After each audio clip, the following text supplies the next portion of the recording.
Oh boy, so it looks like the June Road Ahead is available. So, yeah, this ought to be good. That's sarcasm, by the way. The CG makes the game worse every single month. Never mind the stupid Road Ahead, but let's see what kind of nonsense they're going to talk about. Based on how I, watch Arnold, T101 and such, I'd guess they're probably going to talk about datacrons, probably something stupid like Relic 10. Wow, I'm glad this is loading very quickly. Seriously? Finally! 4,000 centuries later. Anyhow. Hey, Holotable Heroes. We are kicking off this quarter's Road Ahead with a recap of what was announced at Star Wars Celebration in Anaheim, and a peek at the upcoming legendary event for the Grand Inquisitor. After that, we'll dive into the next upcoming feature for Star Wars Galaxy of Heroes, Datacrons. There it is, Datacrons. Wow, worthless garbage. They got a Malgus statue thing over there. Poster board. How do they seriously have a Galaxy of Heroes booth? What does this have? Dick bags from CG standing in there? We had an amazing time at Star Wars Celebration 2022 and we were excited to meet so many members from our community. No, you weren't. You don't care about us at all. Like, go fuck yourself. Did they even give away anything cool or anything like that? What is this? Just a bunch of people signing stuff? What are those, shirts? Thank you to all who were able to stop by and play games and chat with us. Besides the number of folks from Capital Games hanging out all day, there was a chance to get your photo from the inside of an X-Wing and pick up a ton of swag like this Zeta pin. That doesn't even look like a Zeta, are you serious? It would be cool to get one though and put it on your clothes and pretend you have a Zeta. I'm Zeta. What? Is this what they're talking? A picture inside of a whatever? What did they call it? An X-Wing? That's not an X-Wing, that's just like a A-Wing or whatever they're called. There you go, this. Arnold liked this. He said he wanted those to go along with his Gary and Larry and all that. 1, 2, 3, 4, 5, 6. Yeah, ooh, I don't know what's up with... Well, I guess it's not all about the show. I was gonna say, I don't know what's up with all these characters. None of these are even in Kenobi, but it's not about Kenobi. They're also in other things, so never mind. Anyways. We also hosted a discussion with the Star Wars The Old Republic team on how the Darth Malgus crossover came to be, and our booth also proudly featured our entire Inquisitorious crew as a photo opportunity. Yeah, Inquisitorious sucks. But in accordance with the Kenobi show, I mean, I guess that's right on point, because they suck in that show too. I mean, look at Grand Inquisitor, easily got killed by some rookie. What's her name? I didn't know. What is her name? I don't even know. I don't even care, because she's a stupid, worthless character. Anyways, our visitors were quick to notice that one of these Inquisitorious was none other than the Grand Inquisitor, who has a nice sleek head in this version, but then in the live action has this goofy fat round head. Are you ready to hunt down the remaining Jedi and put an end to their ancient order for good?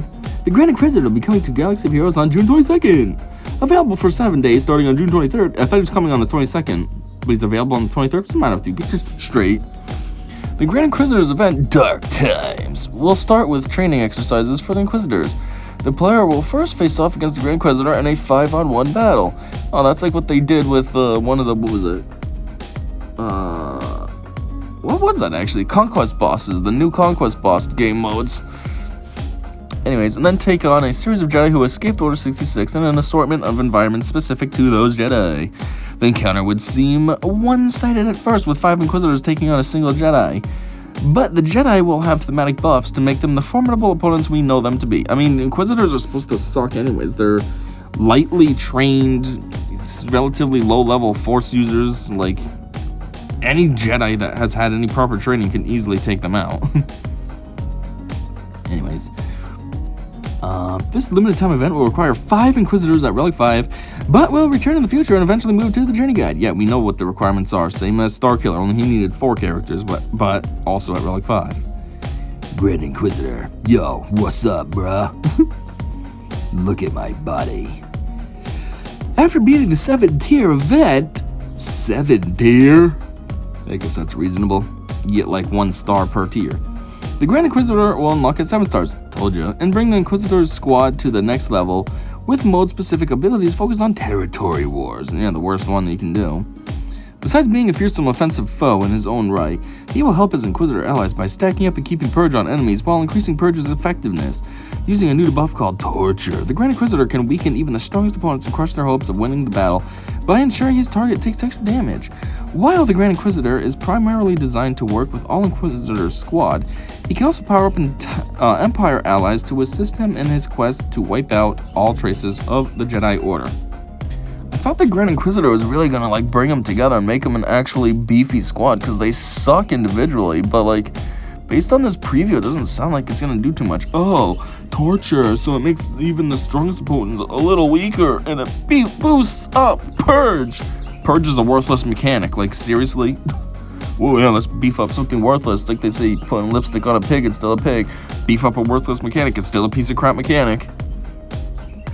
Anyhow, upcoming feature, datacrons. Datacrons are a new feature for Galaxy of Heroes, which means there are tons of details to share. Yeah, I know. More nonsense that nobody asked for. Thanks, dickheads. We'll start off with establishing improvements we're adding to the game with this release, and then discuss the general structure around datacrons and why they are the culmination of how we have been approaching the game for the last few years. Next, we'll cover how they will be unlocked in the game and general structure of how they will vary from set to set. Finally, we'll talk about the initial exhibition experience and the first couple runs where we will be experiencing and gathering feedback. Ready for the journey? No, fuck you. Some stupid box flowing around, it's all steamy. Why? Is it hot or something? The goal of datacrons, to be annoying and add more nonsense that nobody cares about, because all it does is make a new upper level, but then everybody strives to get that level, you know what I mean? Like if they create Relic 10, well that's the new peak, and then everyone's gonna get to Relic 10, and then the meta stays the same. Whoever was in the top spot is still in the top spot, they're just at Relic 10 now. It doesn't do anything to actually help other people who might be lower get better. And it makes it the end game further away for those people that are down at the low levels. Stupid. Introduce new interesting mechanics that revitalize your collection. Yeah, okay. Or you could do something else that's cooler to revitalize. Dicks. Datacrons are intended to be a way to temporarily raise the power. There you go, temporarily. That's something people want to hear. The power level and usefulness of a wider set of squads without disrupting the long-term investment goals, e.g. journey guide units, galactic legends, etc. of players. We've always intended for the meta of Galaxy Heroes to be dynamic and ever-changing, with new characters and factions entering the hall table, sometimes shifting the meta and then cycling out as new characters and factions replace them. Some characters and squads ultimately find places of durable, broad, or narrow utility in specific modes, but our intent is that no part of your collection permanently cycles out of usefulness. To date, we have largely managed that return to utility through reworks, new omicrons and feats and modifiers, or through power creep and nerfs. Okay, so first off, the meta always stays at the top with whoever the newest character is, and then it's like it cycles out the old ones. Okay, you had your time, bye now. Remember when Biggs and Wedge was the meta? Yeah, they're worthless now. They're never going to be anywhere near the meta anymore. And then they're talking about adding omicrons and stuff. Yeah, omicrons are specific to a specific game mode. And if you do a territory war omicron, it's the worst omicron available. Like, they're acting like this really makes your character so much better. Yeah, super temporarily that does. Like, I don't care about that. Make something that's permanent, that I can use everywhere, not just in one specific dumb game mode. And feats and modifiers, that's specifically Conquest. Like, seriously? You're gonna try to act like that's doing something to your team in one specific dumb game mode? Stupid. Datacrons give you a stronger reason to care about upgrading a character over time and have it be a valuable addition to your roster at day one, or for months and years down the road. At day one, look at these dickbags just worried about money. Ooh, hey, when you can unlock a character, you want to get it right up, 7-star, gear 13, No dicks. They increase the flexibility and design space around new mechanics and provide opportunities for more theory crafting. This gives us a new way to regularly highlight a part of your collection and give it higher utility in the game, in a clearly communicated and transparently scheduled, albeit non-permanent way. First off, I highly doubt it'll be clearly communicated. You are CG, and nothing's ever clearly communicated. Even your kit reveals always leave questions like, wait, does it mean this or this? And then transparently scheduled. Okay, maybe you do release the schedules about a week or so ahead. And then non-permanent. Yeah, because everyone loves that. Oh yeah, we're gonna make your characters so much better temporarily. Oh, okay, cool. So, in other words, just don't waste your time working on this, because what's the point when it's temporary? There's a balance to be struck between the frequency and impact of how we introduce new mechanics and power to factions broadly, and this is something we will be experimenting with datacrons in the initial exhibition period. Importantly, datacrons are intended to primarily be a separate and complementary economy in parallel to the current set of progression systems without substantially interfering with the player's existing resource management in a way that gives more long-term value to your overall collection. Did you just say the same thing 15 times? Seriously, I already read all that.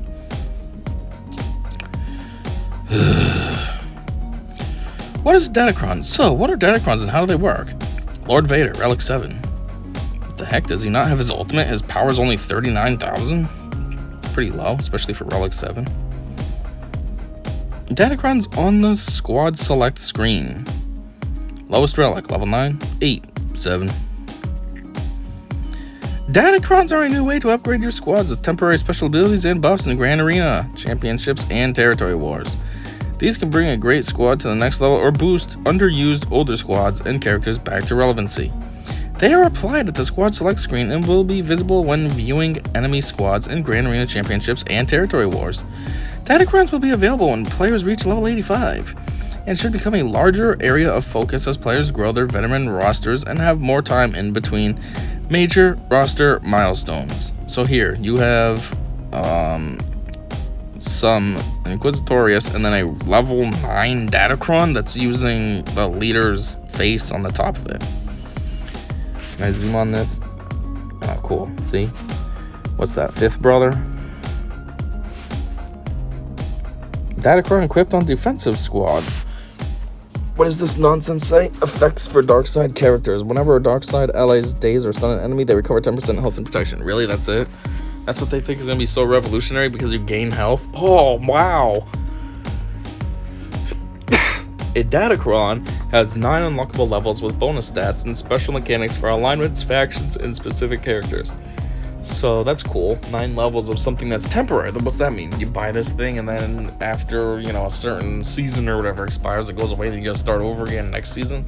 Cool.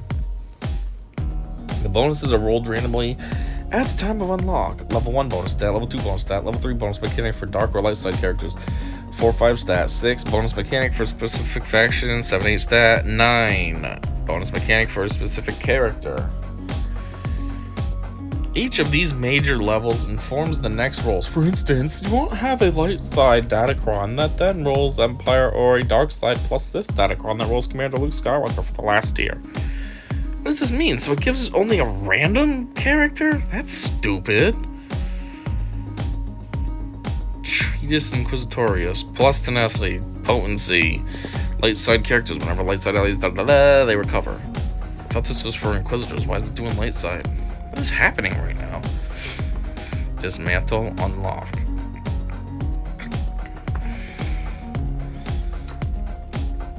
Partially upgrade datacron. Not upgraded, upgrade.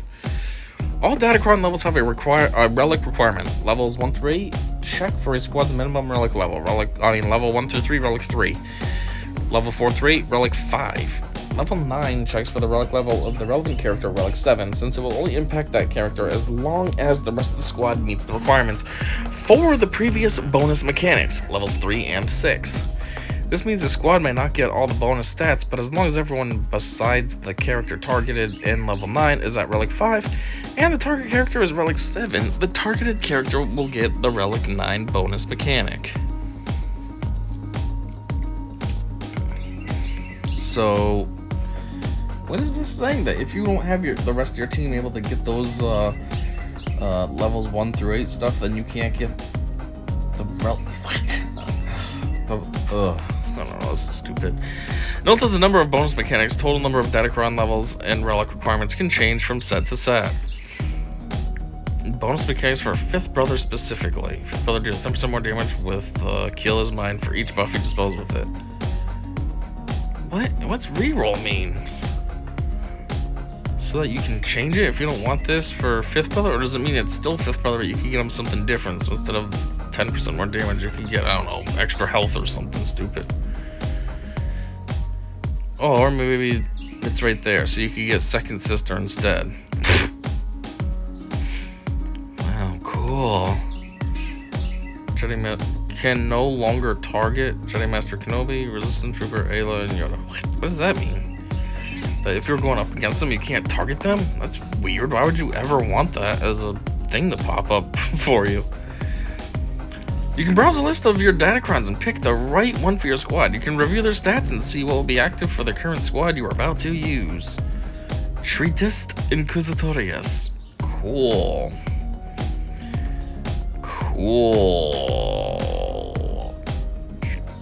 How to improve datacrons. Each datacron set comes with its own datacrons, upgrade materials, and reroll materials.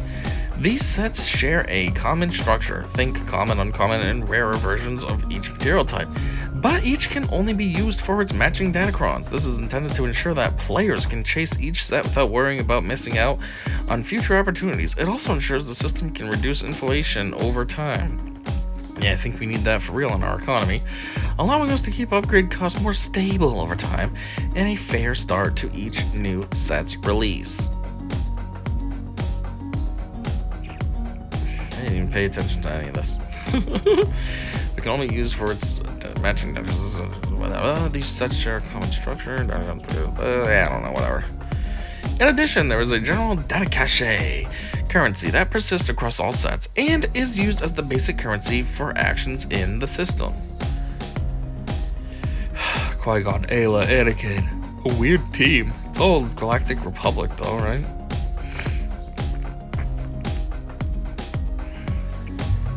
Five, 7, 5, 5, 5. Each Datacron set will cover several factions and characters. Factions will cycle and return in the future to provide repeated value for investing in these factions. But there will always be a wide variety of combinations with new and old bonuses. Effects for light side characters. Whenever light side characters start their turn with at least 3 buffs that can be dispelled, they gain 5% offense until the end of the encounter. Stupid. Here are some examples of what bonuses in a set look like. See the full details for set 1 and 2 below. Alignment specific darkness bonuses. Wow. Dark. Whenever dark side characters allies start their turn with at least 2 buffs that can be dispelled, they gain 5% offense stacking until the end of encounter. Whenever dark side characters allies stun or daze an enemy, they recover 10% health and protection. Light. So you can have 2 for dark side and then just 1 for light. Whenever light side characters allies start the turn for each enemy with fewer than 4 debuffs, that ally gains 30% potency until the end of the turn. Faction specific bonuses. Inquisitors, Galactic Republic, Jedi, and Rebels. Galactic Republic. At the start of the encounter and at the end of their turn, Galactic Republic allies gain 1 stack of Retaliate for 3 turns, which can't be copied, dispelled, or prevented. Retaliate. When damaged by an attack, deal 20% of the damage received per stack to the attacker. This damage can't defeat enemies. Whenever Galactic Republic characters allies inflict stagger or stun on an enemy, they deal bonus damage equal to 35% of that enemy's max health. Okay, that's a bit extreme.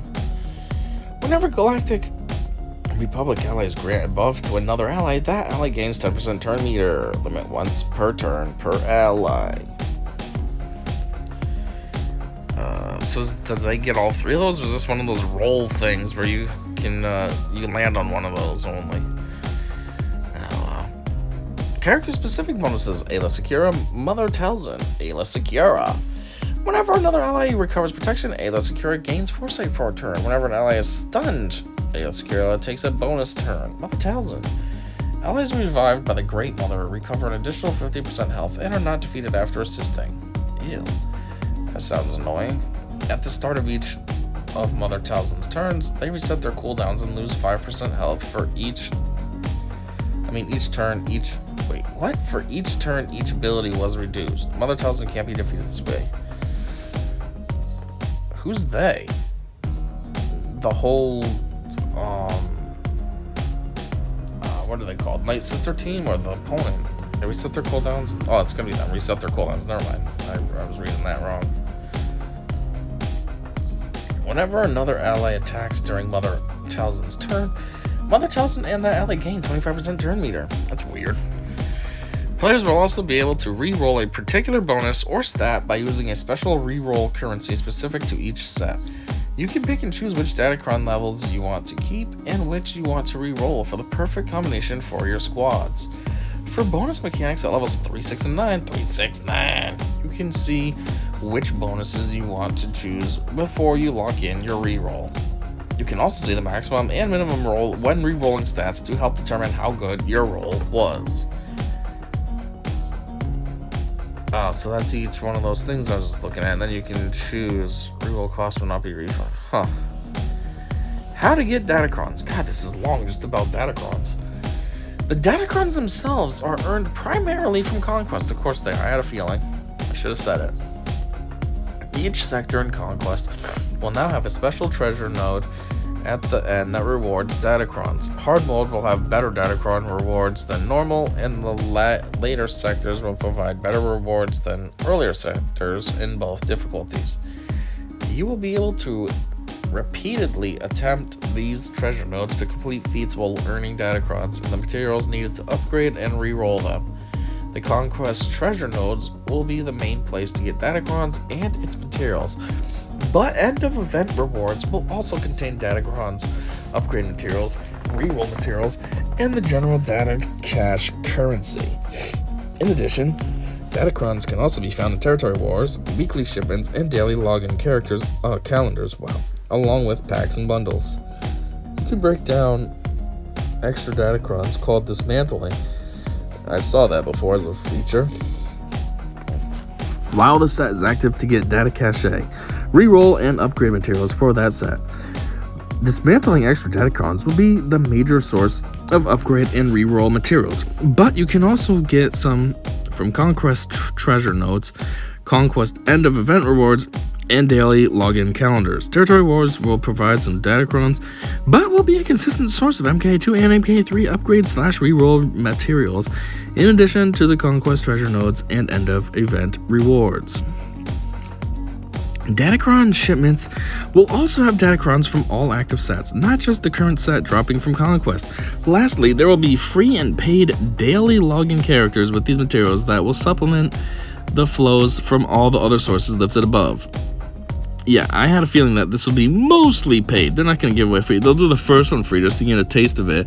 You know, like a drug dealer. They give you the really good batch for free, and then they make you pay all the time for the crappy stuff. That'll be them. Here's the free one. And then after that, it'll be $20 for a stupid calendar every month. Summary of where to get datacrons and materials. Most recent set. Datacrons. Primary source. Conquest. Secondary. Territory Wars.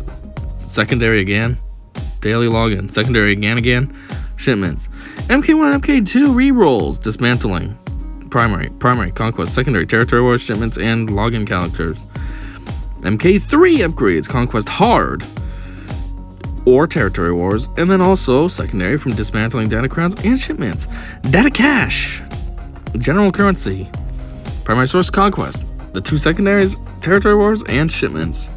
All other active sets. Upgrade and reroll materials for other sets. Primary source, dismantling. Secondary, shipments. Finally, a source of materials is from the dismantling of datacrons at the end of the set's cycle. The now inactive set will automatically be scrapped, and a portion of those materials will be granted back to your inbox as a head start on the next active set. This leads into our next point, the life cycle of datacrons. Why does it have to be only a portion? Why can't you get the whole thing back? Stupid. Datacron life cycle. Acquire and upgrade. Battle. Dismantle. As mentioned above, datacrons are temporary power and will eventually be dismantled into resources for other datacron sets. We have recently rearranged our event schedule into 28-day segments, which we organize into chapters. Each set is active for some number of chapters, and a new datacron set will launch at the start of each chapter. Let's take a look at the first few sets as an example. Exhibition period. Chapter 1, acquire and upgrade. 2, battle, acquire and upgrade. 3, battle, acquire and upgrade. 4, acquire and upgrade. After dismantling. Battle, dismantle, battle. What the heck does this mean? It gets better and then it says dismantle. No. The duration of each chapter is something we are experimenting with. More on that in a moment. Whew, this thing is long. Our current plan is to have around 3 sets of datacrons active at any given time, each in a different phase of the cycle. We will announce what's in each set in advance of their release and give a breakdown of the bonuses, factions, and units in the set. Chapter 1, Acquire and Upgrade Set. Set 1 is the main focus and is rewarded from Conquest and Territory Wars and can be efficiently upgraded. Set 1 datacrons drop as rewards from Conquest and Territory Wars. Set 1 upgrade reroll materials drop as rewards from Conquest and Territory Wars. Datacrons and upgrade / reroll materials are for shipments. Datacrons log in calendar and used in battle. Chapter 2, Acquire and Upgrade Set 2. Set 2 is the main focus and is rewarded from Conquest and Territory Wars and can be efficiently upgraded. Players continue to use Set 1 datacrons in battle, but they are slower to upgrade since the majority of Set 1 materials no longer drop as rewards. Set 1 no longer drop as rewards. They continue to be available in shipments, and Set 1 Set 2 will be used in battle. Chapter 3, Acquire and Upgrade Set 3. Set 3 now drops as rewards from Conquest and Territory Wars and is the main focus.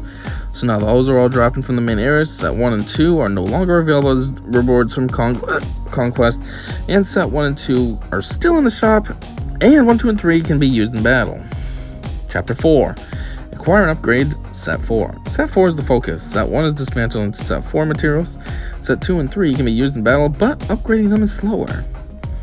So, 4 has all the same main stuff. Set 2 and 3, no longer available as Conquest, because Set 1 is completely gone now. Set 2 and 3 are in shipments. Set 2, 3, and 4 can be used in battle. Set 1 is nothing. What to expect during exhibition. The first sets of datacrons will be an accelerated test with each datacron set running for at least 2 28-day chapters. That should be a comma, which means that during the exhibition, each set is only live for around 3 months total. That is not a sentence. We suspect this is too fast for these sets to cycle, but we want to get the first few sets into your hands and see them side by side, as a single set at a time is not how the system was designed and may not feel as interesting.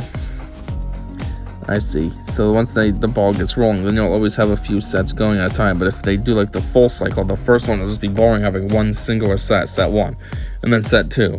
So they want to get it to set 4 at least, and then you have like a big, you have some experience with it, and there's a big roster going. So you have 2, 3, and 4, and 1's already been dissolved, and so you get like the full feel.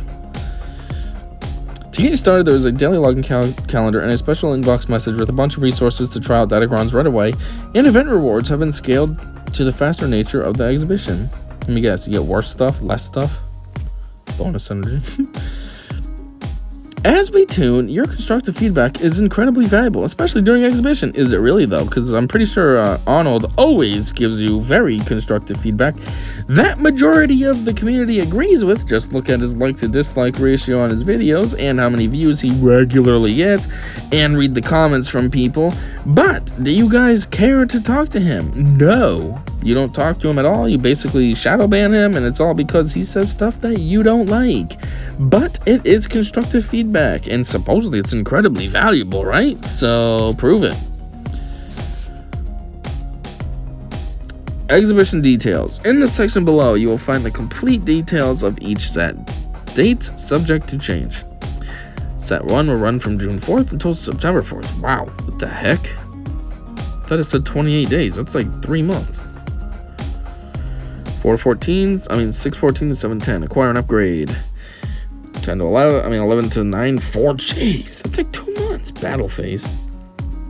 Set 2 will start July 11th and run through October 2nd.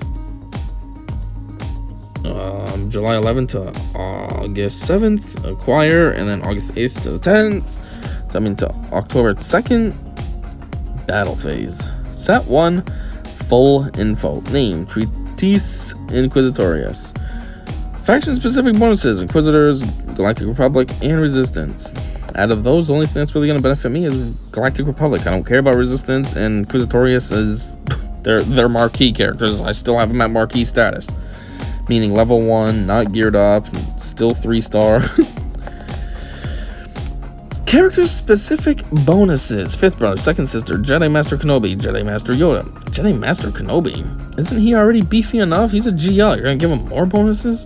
Ayla Sakura, Rey. Okay, well, there's another one. Finn and Resistance Trooper. Upgrade material. Acumen MK1 through MK3. Reroll material. Alteration MK1 to MK3. Possible rolls. Screw your spoilers. Tres Inquisitors. 89 days, 11 hours. Just stats. Cool. Oh, so cool. Mechanics. This is all this nonsense. I'm not going through this. If you want to see what it's all about, just pause the video and check it out. Cool. Mechanics faction. Oh, cool. Again, you can pause and look at it yourself.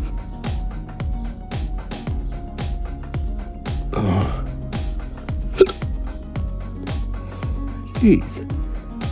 These pictures are long enough too. Oh my word, seriously?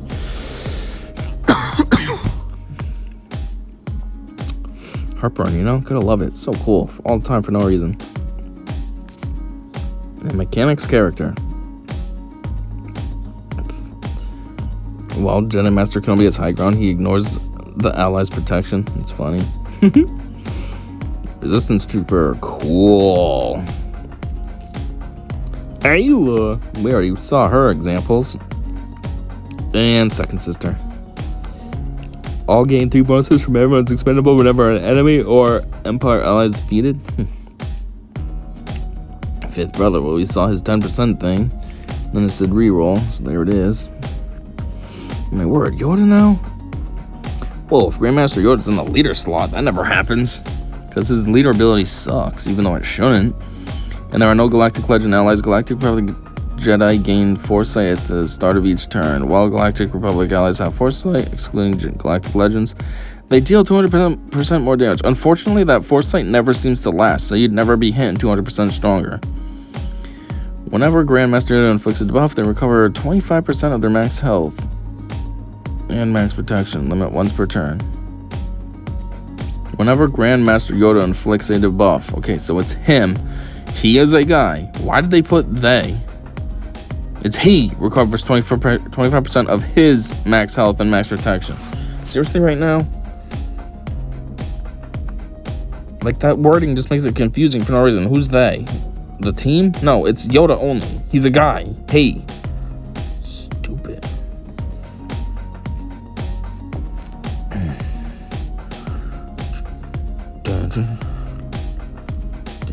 Rey, here we go again. Rey has plus 5% max health and max protection per relic amplifier level, and damage they receive is decreased by 15%. They is a girl. She. And damage she receives is decreased. What is up with this dickhead terminology all the time? These stupid woke faggots that work at CG. Yes, they inflict exposed. Because Finn's not a guy. He doesn't inflict it. No, they. Acumen, upgrade. Alteration, reroll. So they basically look the same-ish, just mildly different. Like, the first thing looks broken in half of the second thing in the top row. Set 2, full info. Oh my word, this is ridiculous. Enduring Codex, faction-specific bonuses, Jedi Rebel. Character-specific bonuses, Jedi Master Luke, Jedi Knight Luke, Obi-Wan Old Ben, Mon Mothma, CLS, Ezra. It's funny. Here we go, more of this nonsense. Pause it and read. Pause it and read. Pause it and read. Alignment. Pause it and read.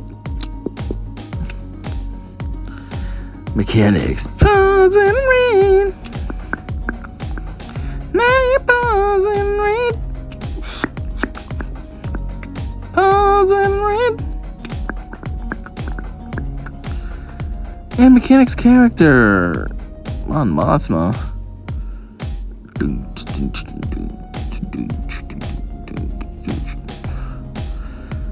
Wedge.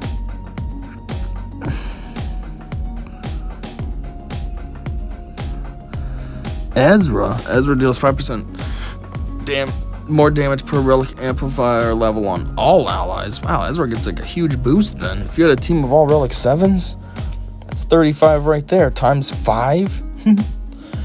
Ezra gains 15% turn meter on other allies use a special ability on their turn. And the first one's way better. Obi-Wan. Whenever Obi-Wan Old Ben loses a taunt, root 50% turn meter. Whenever Old Ben uses a basic ability on his turn, his other allies gain 25% turn meter.